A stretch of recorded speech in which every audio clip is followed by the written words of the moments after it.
Hola, muy buenas tardes a todos. Muchas gracias por acompañarnos en esta transmisión. Mi nombre es Ricardo Sánchez Riancho y soy director general de Textofilia Ediciones. Y por supuesto quiero dar las gracias a la Feria Internacional del Libro de Guadalajara por hacer este esfuerzo para mantenernos unidos a pesar de que la pandemia no permitió que nos reuniéramos en nuestra querida FIL como lo hacemos todos los años. Vamos a tener el día de hoy una mesa en la cual van a participar 4 escritores de Textofilia Ediciones, todos talentos jóvenes. Por un lado, 2 narradores y por el otro, 2 poetas. Los voy a dejar en un momento con David Poiret, autor de la novela El Refugio, con Manuel Barroso, autor de Se abren los caminos, la poeta Margie Haber y su libro Los decidores de decires, y el joven Humberto Montes de Oca y La espera más violenta, los 4 excelentes representantes de nuestra casa editorial, los cuales con mucho gusto y orgullo les compartimos y los invitamos después a conocer también su obra para leerlos y saber un poco más de ellos. Así que sin más, los dejo con ellos. Gracias. Mi nombre es David Poiret, soy escritor, traductor y profesor. Es un verdadero placer estar aquí con quien sea que me acompañe en donde quiera que se encuentre. Virtualmente estamos en la Feria Internacional del Libro de Guadalajara, aunque para ser sincero, lo más probable es que no tengamos idea de en dónde nos encontramos realmente. Estoy, sin embargo, aquí para presentarles mi novela, mi primera novela, de hecho, El Refugio, que fue editada y publicada por Textofilia y la UAM. Y bueno, por supuesto, estoy aquí para recomendárselas y también me gustaría leerles un pedazo de la misma. Pero primero quiero contarles un poco sobre qué va la novela. La novela, en términos generales, cuenta la historia de una pareja que se encierra en el sótano de una casa porque están viviendo una situación bélica y transcurre en este periodo de guerra del que no sabemos absolutamente nada y encerrados. El problema realmente no va a ser tanto lo que ocurre afuera, sino lo que ocurre dentro. Esta pareja está sufriendo un encierro un poco extraño. Esto resuena también un poco con lo que estamos viviendo en la actualidad, pero sobre todo porque la mujer, la esposa del protagonista, quien es al mismo tiempo el narrador, es tetrapléjica. Es decir, no puede mover los brazos, no puede mover las piernas y por una serie de traumas que sufrió tampoco habla. Entonces, prácticamente la novela cuenta la historia o narra más bien la perspectiva de este narrador que está sufriendo esta realidad asfixiante encerrado con una persona con la que no puede prácticamente convivir, ¿no? Por eso la novela es realmente breve, porque sí es un poco denso el tema. También contarles un poco sobre cómo fue el proceso de escritura. Yo cuando comencé a escribir esta novela no me encontraba en una situación muy buena, es decir, no me encontraba en un muy buen lugar en ese entonces. Y de hecho tuve varios intentos fallidos con la escritura de la novela. Escribí varios borradores y fallé en todos ellos. Espero que este no sea un fracaso, ya me dirán quienes se atrevan a leerla. Y bueno, realmente fue difícil escribir este texto porque tuve que asumir mis propias monstruosidades para realizarla. También obviamente ahí me terminé odiando un poco porque el punto, o bueno, lo que yo intentaba de manera personal era una especie de exorcismo o de expiación necesaria, ¿no? Me tenía que sacar de mí todo lo que odiaba de mí mismo. Y dentro de esta novela incluso se ve muy, muy bien reflejada cierta cuestión del sistema machista en el que vivimos y obviamente en el que estoy inmerso y como agente incluso, ¿no? Al menos eran las reflexiones que tenía en aquel entonces. Por eso mismo la novela puede tomarse o puede tornarse muy densa, sobre todo porque además lo que más me interesaba no era tanto contar una historia, la historia en sí es bastante simple, sino que lo que yo buscaba era más bien encontrar un tono. Yo en ese entonces podía pasar horas y horas enteras buscando no precisamente la palabra ideal, sino el ritmo. A mí me interesa mucho la poesía, siempre he sido más lector de poesía que de narrativa, y de alguna manera yo no pretendí, por ejemplo, escribir una novela en verso, pero sí intentaba hacer del verso la estructura mínima de mi novela. Quería que se condensara todo en frases muy breves, muy cargadas de sentido. Entonces, sí, yo investigaba mucho en ese entonces los sonidos, por ejemplo, de escritores o escritoras que siempre he admirado. Por ejemplo, Clarice Lispector está muy presente en la novela, Juan Carlos Onetti, Juan José Saer, digamos como de alguna forma para encontrarme mi propia voz, ¿no? En ese sentido yo pensaba, y bueno, tal vez lo sigo pensando, no estoy seguro, que la escritura es en muchos sentidos la búsqueda de un origen, es decir, el origen de la escritura misma, el preguntarnos por qué escribimos, ¿no? Es un poco lo que yo quería saber, porque siempre tuve la necesidad de escribir algo, aunque nunca sabía exactamente qué era lo que quería escribir. Pero descubrí al escribir esta novela, la cual sufrí mucho, que la literatura puede ser una especie de trampa, ¿no? Al final, digo, la novela se llama El Refugio, creo que no lo había mencionado, y es un poco irónico porque al final no hay refugio, al final no se va a encontrar el origen, sino que más bien nos vamos a topar con la búsqueda misma, ¿no? En este sentido, la literatura no es un refugio, desde mi punto de vista, no es un escape de la realidad, sino más bien al contrario, la función en este sentido de la literatura sería anidarnos o apostarnos en el mundo de una manera violenta, ¿no? Nos hace mundo, pues, de alguna forma. Y es por eso que se transforma o puede transformarse en muchos aparatos literarios en algo insoportable. Digo, en ese entonces yo estaba leyendo autores muy densos, autoras muy densas, como por ejemplo, como Beckett, era un autor que tenía constantemente en la cabeza, ¿no? Entonces, la literatura nos descubre el mundo de una forma bella, pero insoportable. Digamos, de alguna forma como que la veracidad o la certeza de que estamos vivos puede resultar algo terrible, ¿no? Saber eso, saber que estamos vivos puede ser terrible, porque nos provoca de alguna forma en este lapsus de revelación o de conciencia una especie de abismo en el estómago, que sí puede ser iluminador y bello, pero en el caso de mi novela, cuando la escribí, para mí la existencia no se figuraba iluminadora, sino más bien aterradora, ¿no? E insoportable. Eh, es en ese sentido también una novela muy, muy filosófica. Espero no haberles asustado mucho con mi descripción de la novela. Al menos es eso lo que yo pienso. Y bueno, como nos queda ya poquito tiempo, me gustaría leerles un fragmento. Es el capítulo 14, son capítulos muy breves.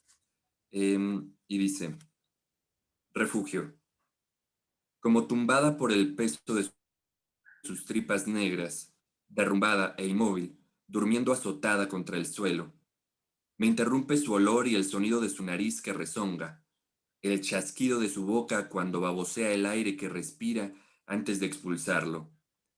Saco mi cabeza entonces de los trazos, de las hojas arrugadas, de la mesa de madera tan podrida como sus piernas, y me busco, recordando aquello, alguna sensación, aunque sea vaga, que me estremezca, que me palpite, que me diga, ya no que me asegure, porque no puedo creerlo, que todo fue real. Que ella, quiero decir, que esas migajas que miro fueron en algún punto la mujer de mis amores. Pero ya no hay nada. Cada músculo y nervio en mí se mantiene indiferente ante ella y ante la evocación del pasado. Y me digo ahora, estoy escribiendo las mentiras de otro, si bien suponen ser mis memorias, otras falsedades. Es decir, memorias de lo que nunca ha sido, memorias, para decirlo mejor, que germinan insulsas desde la nada, desde el vacío tan lleno de nada. Y son mis palabras casi ruidos que roen solo el hueso del interior de mi cráneo sin significar ninguna cosa. Y es ella solo ya, como dije, una cosa rellena hasta reventar de vísceras negras que apestan el cuarto y que se escapan por su boca y cada orificio de su cuerpo. La vida, despanzurrándose, pudriéndose, tan fastidiosas sus vísceras como las mías, y es de sorprenderse que solo de esto esté compuesto el hombre, e increíble que los otros de antes, los admirados, hayan cargado con lo mismo y hayan creado todavía así cosas bellas, destruidas ya porque fuimos viendo el mundo degradarse, vaciarse de toda belleza, y así el lenguaje despojado de lo que fuera. Apago la luz que ilumina mis escritos y me recuesto en el suelo, como remedándola, cerrando los ojos duramente para que no vuelvan a abrirse. Y después, al quedarme dormido, acude a mí de nueva cuenta la mula atada a un árbol, cansada, con los ojos ya ciegos como dos bolas de vidrio. Sacude la cabeza para espantarse las moscas. Sopla el viento como ya no hace y despeina los pastos que ya no existen. No hay nada más que esa mula como una piedra. Pero ya se acerca el hombre con la escopeta cargada. Se planta frente a ella, se limpia con el antebrazo las narices, empuña el arma al punta al medio del cráneo sobre el hocico. Tiene los mismos ojos que la mula que se desploma, tan negros, y me despierto. No tendría que ser tan simple el acto de matarla, me digo, pero tampoco puede ser más complejo. Recostados los dos, le tomo a mi mujer la mano que yace fría, estriada sobre la tabla de madera. Me giro a verla mientras emborrono de mi memoria la mueca tiesa del cadáver de la mula y luego la de mi madre, su lengua asomándose por entre su quijada dura, sus ojos muertos, sobre mí mirando nada, mirándome, nada. Y es todo tan nítido. Me veo y a mi mujer y confirmo que es porque todavía existe el hombre que dudo de la existencia de Dios. En fin, ese es el capítulo que quería leerles. Espero les agrade la novela si es que se atreven a leerla y que disfruten el resto de las actividades organizadas por la FIL. Muchas gracias. Hola, mi nombre es Manuel Barroso y soy autor de esta novelita llamada Se abren los caminos, que salió este año con Textofilia y la UAM. Esta es una novela breve con todo lo que implica el género, que habla sobre la dictadura que para mí no fue tocada durante el boom latinoamericano, que es la dictadura haitiana. Esa fue una de las razones por las que me interesé en escribir este libro. La otra, la real, la buena, provino de una clase en la que escuché hablar por primera vez de François Duvalier, también llamado Papa Doc. Y me asusté muchísimo, porque el tipo era una cosa aterradora y me impactó que nadie, que sentía que nadie decía nada, ¿no? En torno a él, que no se le consideraba en las clases o que no se hablaba tanto sobre todo lo que había hecho en la Haití de ese momento.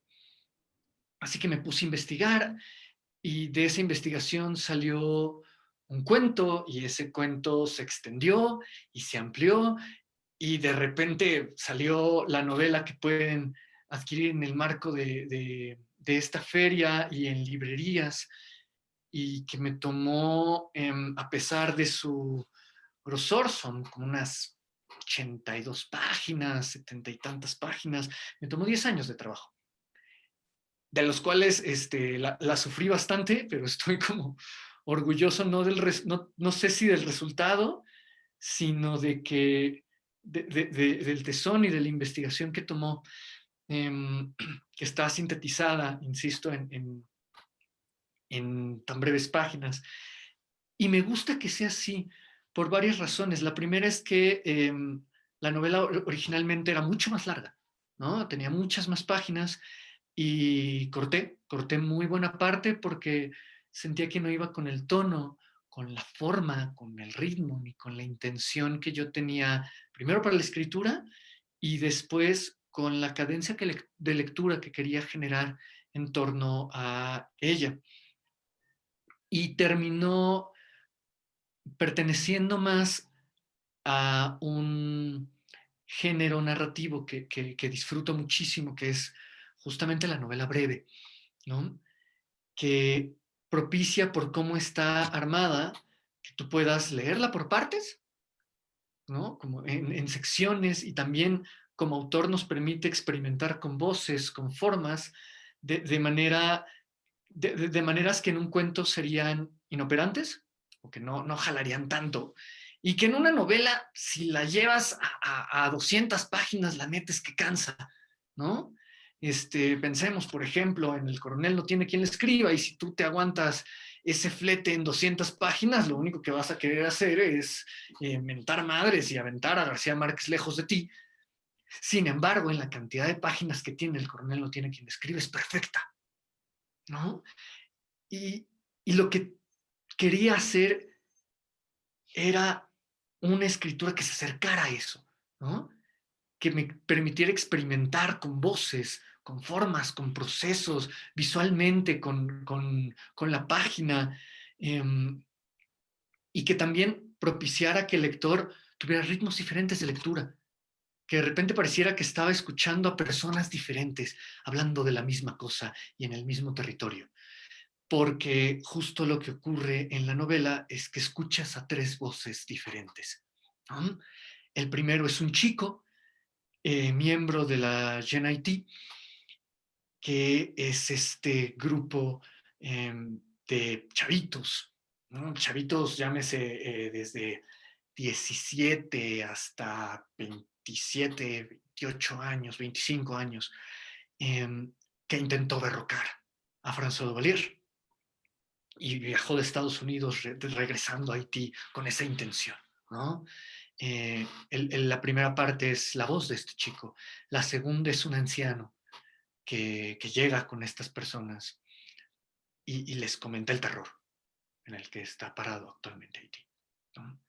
Y el tercero es un narrador que se aleja, ¿no? Que trata de ver todo desde arriba para relatar las consecuencias de la llegada de estos jóvenes, ¿no? A las costas de esta isla caribeña. Que fue la primera en armar una revolución en América Latina, que fue la primera revolución afroamericana, ¿no? Entendiendo América como el continente que es, ¿no? Y que sin embargo ha pasado desgracia tras desgracia, ¿no? Y se encuentra actualmente pues, en condiciones que ojalá fueran muchísimo más favorables para la población haitiana. Y creo que Duvalier fue una de esas catástrofes, ¿no? Y de ahí que de repente la novela parezca como esta cosa eterna, sin cuerpo, porque es más que el cuerpo del dictador, es más que el cuerpo de todos los habitantes, es el mal encarnado. Y esa es la parte que me gustaría compartirles, que es el segundo fragmento de la novela, que se llama Calfú, ¿no? Que es Loa, que es un espíritu del vudú haitiano, que es gemelo de Papalejba, que es aquel encargado de abrir los caminos entre el mundo de los loas y el mundo de los hombres. Y Cal fue su hermano gemelo al que llamas cuando quieres hablar con aquellos loas que no son necesariamente amables. Te estábamos esperando. Siéntate, hay un lugar ahí. Toma un poco de agua, debes tener sed. Fue una jornada larga la de hoy, seguro sí. En todos lados son largas las jornadas. También lo eran de donde yo vengo, pero ya estás aquí con todos tus amigos. Ellos dijeron que debían estar todos los 13 y por eso te esperamos. Y ahora ya llegaste. Podemos empezar. Solo echen más leña al fuego, que hace frío esta noche y el frío cala profundo en los huesos de este negro. Ustedes no lo sienten, claro. Tú eres el más grande, ¿no? ¿Cuántos años tienes? ¿30? ¿35?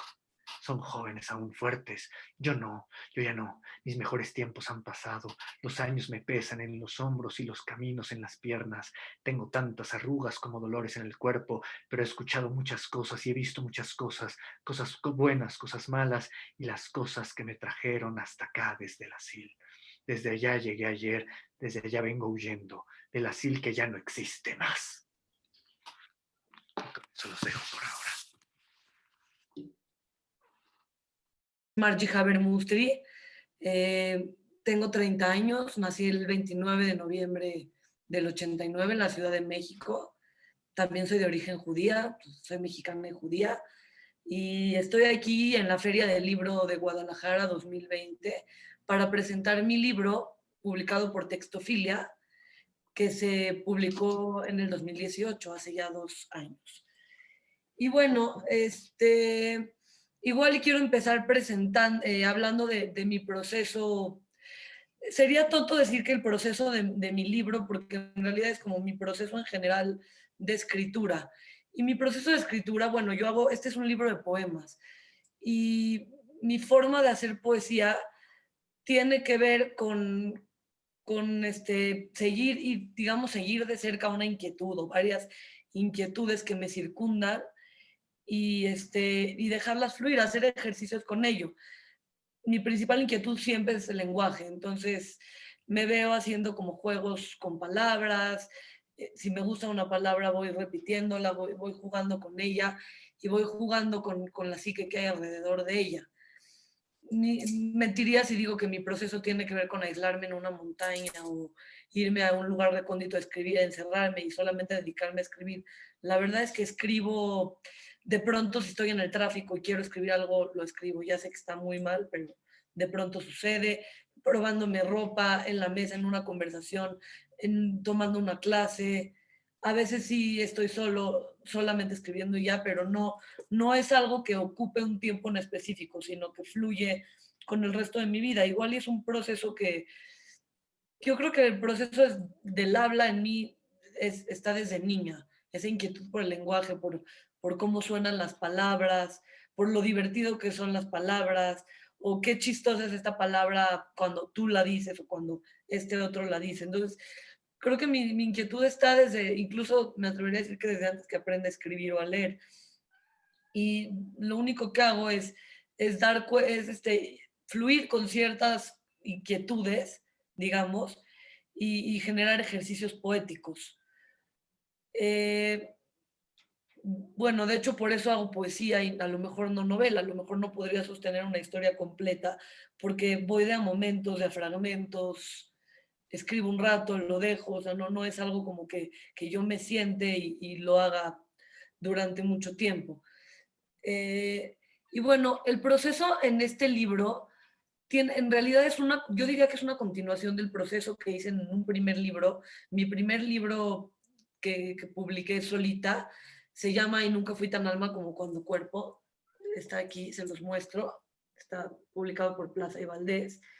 Y este libro tiene que ver con un proceso eh, de, de entrada me peleo con esta dicotomía del cuerpo y el alma, como uno suele hacer tanto en el judaísmo, en el cristianismo, en la cultura, en general separar el cuerpo y el alma, y además darle más valor a una cosa que a otra. Y bueno, lo primero que hago es pelearme con esta dicotomía, y de ahí está como esta gran metáfora del texto, como cuerpo y alma, como la forma y el fondo.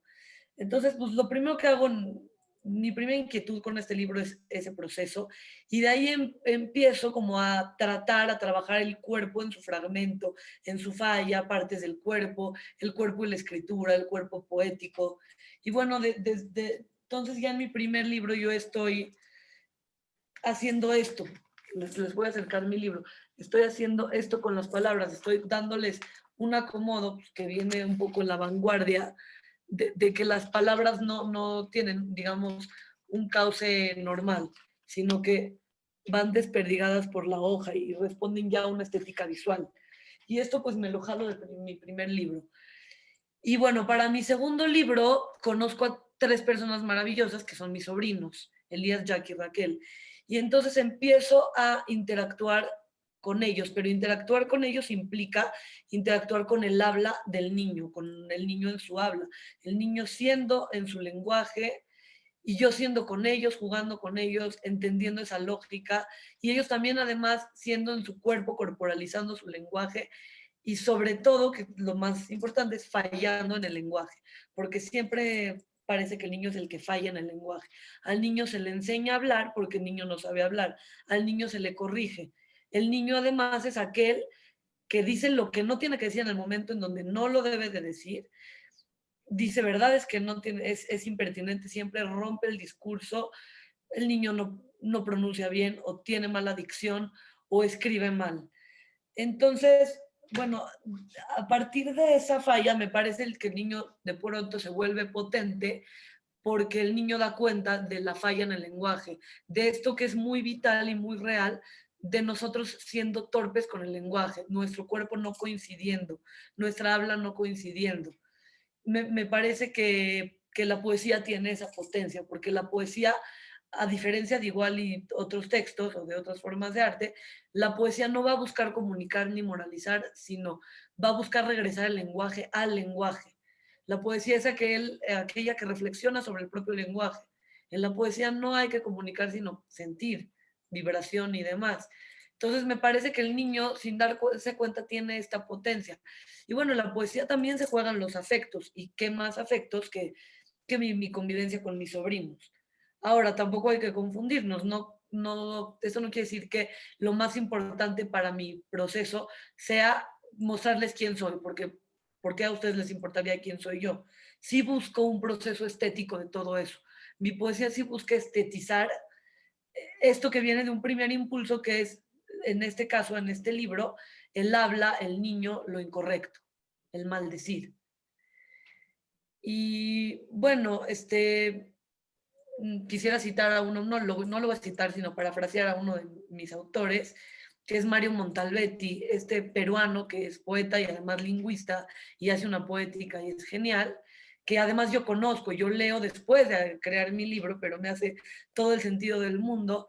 Él dice que la poesía no es seria, porque lo serio viene de la serie, y la serie es aquello que está concatenado, y la poesía es justo lo contrario. La poesía rompe, y lo primero que rompe es la comunicación, es el lenguaje correcto. Entonces, bueno, creo que de aquí quisiera relacionar esto que dice Montalbetti con estos tres ejes centrales en mi poemario, que son la infancia, la locura y el maldecir.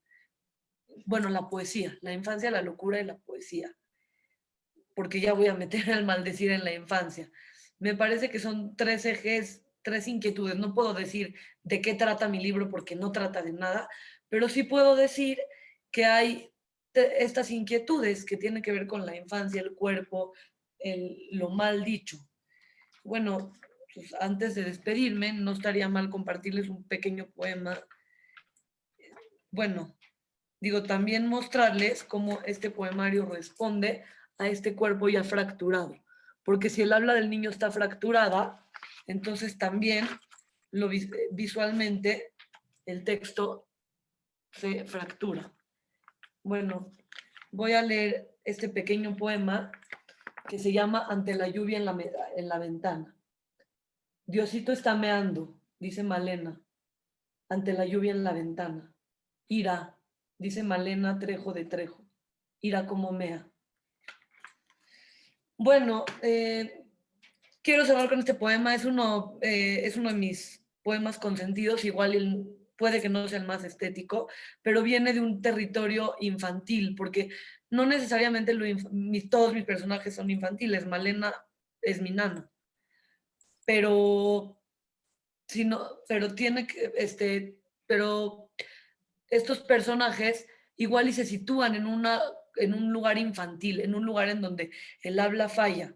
Y bueno, nada más les quiero compartir este poemario en donde igual y mi principal ambición es situarme en la falla de la lengua, en la falla del cuerpo, en la torpeza, en la no congruencia, en la ligereza, en el humor también, ¿por qué no?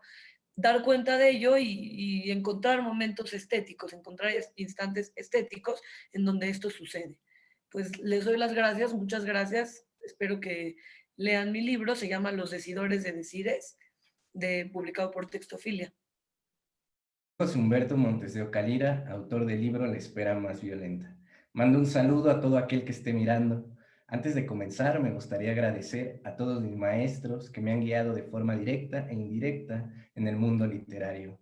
Agradezco a mis compañeros, a mis padres, amigos y familiares por su amor brindado, a Textofilia por el excelente trabajo en edición del libro y a Julia Santibáñez por sus hermosas palabras. Empezaré hablando un poco sobre lo que es para mí la poesía.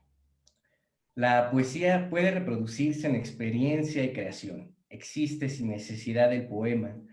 Un hecho puede ser poético. La poesía se da sin ser voluntaria, respira por sí misma. El poema es la poesía condensada en una obra. Citando a Octavio Paz, el poema no es una forma literaria, sino el lugar de encuentro entre la poesía y el hombre.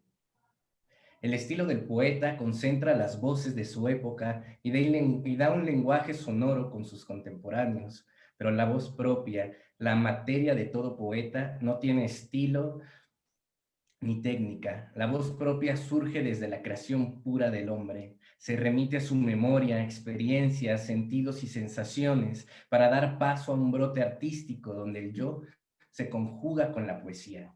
Ese ser que transforma y genera un redescubrimiento del mundo. La poesía puede ser concebida como un espejo, donde se refleja la creación en el lector y viceversa. El tema da forma y construcción al poema al momento de concebir el significado de las palabras. Si pensamos en una mesa, sabremos que es un objeto, pero la forma de imaginarlo será propia de quien la mira. Puede ser el recuerdo de una abuela comiendo en tiempos de guerra.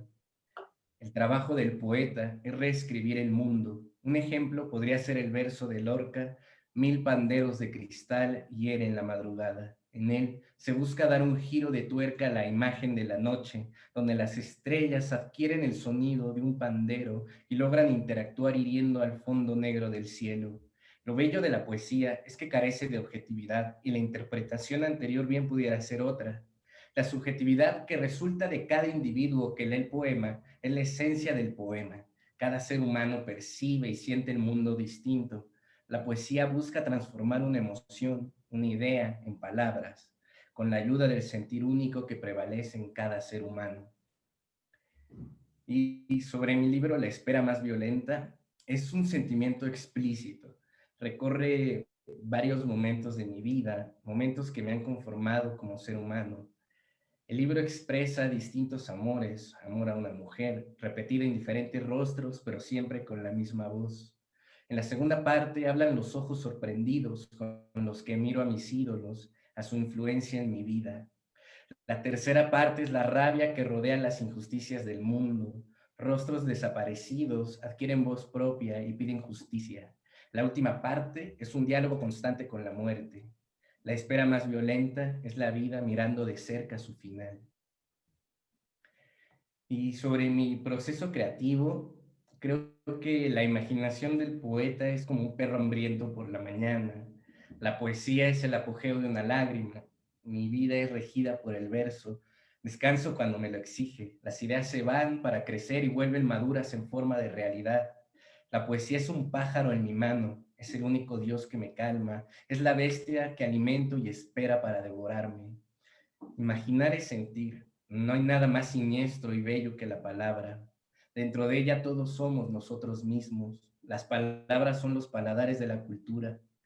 Hablan en el vacío, son una promesa invisible, un recuerdo premeditado. En la intimidad me represento por medio de la convivencia con el mundo, con lo externo. Observo la fuerza interior de las cosas. En la poesía, el mundo pierde su tamaño y es devorado por el alma humana.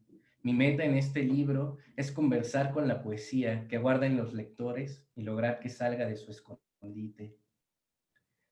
Ahora leeré unos poemas del libro. Carolina. Los caballos y sus jinetes permanecen quietos. El agua que corre tras los tejados permanece quieta. Las voces cansadas del pueblo permanecen quietas. Tu clara tempestad nos respira. Somos invitados entre cadáveres, los amantes que despiertan contigo. Llenamos los parques con tu boca, repartimos tu aliento en la nieve. Me pregunto, ¿de qué cansancio antiguo, de qué plaza agreste nacieron tus ojos? ¿Por qué no me dejas vestirte con el aire más fino traído de una cordillera, donde la aurora reparte el hueso del invierno? Toco tu piel como se toca un hijo muerto y permanezco quieto. ¿Cuánto te miro? Duermes en el repetido parto de la tierra, donde la espesa saliva del sol evapora un imperio, donde germina el sabor del caracol, y a mi sombra la corta el filo del tabaco. Cuento los peces que esconde la lluvia, el incendio en los corales, la sal si cubre el mar y la mesa, las voces verdes de las luciérnagas, las semillas trituradas en tu boca de otoño, los manjares de las fuentes, los brazos colgantes del viento, la palabra del humo que escucha, las hogueras del hambre, los bordes de la ausencia, los trenes al ver morir hombres y flores, el naufragio en la atmósfera de tus ojos, el agudo olor de tu vientre, la batalla de tus pechos con su linterna escondida, el término en tu color de continente. Nada es mío, la sombra que me extingue, los ojos donde miro, el temor cuando te busco, todo es tuyo. Solo en tierra los conocerán.